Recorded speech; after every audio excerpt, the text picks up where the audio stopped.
ఇరాన్లో పెరుగుతున్న మరణశిక్షలంట.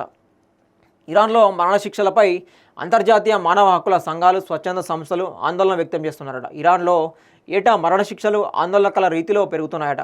గత 3 దశాబ్దాల్లో ఎన్నడూ లేని విధంగా ఇటీవల ఈ శిక్షలను ఇరాన్ అమలు చేయడం గమనార్హమట. గతేడాది దాదాపు 975 మందికి మరణశిక్ష అమలు చేసినట్లు అంచనాట. ఈ ఏడాది ఇప్పటికే ఆ సంఖ్య దాటిపోయిందని నార్వే కేంద్రంగా పనిచేసే ఐహెచ్ఆర్ వెల్లడించిందట. బాహ్య ప్రపంచానికి తెలిసిన దానికంటే వాస్తవానికి ఈ సంఖ్య మరింత ఎక్కువగానే ఉండవచ్చని ఐహెచ్ఆర్ డైరెక్టర్ మహమ్మద్ అమీరీ మొగుద్దాం పేర్కొన్నారట. గడిచిన వారం వ్యవధిలోనే 64 మందికి శిక్షణ అమలు చేసిందట. సరాసరి నిత్యం 9 మందిని ఉరితీసినట్లు ఇరాన్ మానవ హక్కుల బృందం వెల్లడించిందట. మొత్తంగా ఏడాది ఇప్పటికే 1000 మందికి మరణదండలు అమలు చేసిందని అంచనా వేసిందట. గతంలో అనేక విధాలుగా మరణదండలు అమలు చేసిన ఇరాన్ ప్రస్తుతం ఉరిశిక్ష ద్వారానే ఎక్కువ అమలు చేస్తుందని సమాచారం అట.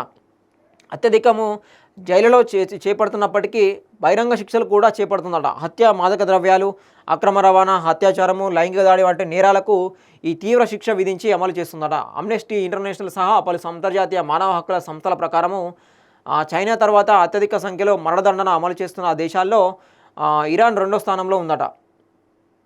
బీజింగ్ ఏటా వేలాది మందికి మరణశిక్ష అమలు చేస్తుందనే వాదన ఉన్నప్పటికీ ఈ విషయంలో పూర్తి వివరాలు అందుబాటులో లేవంట.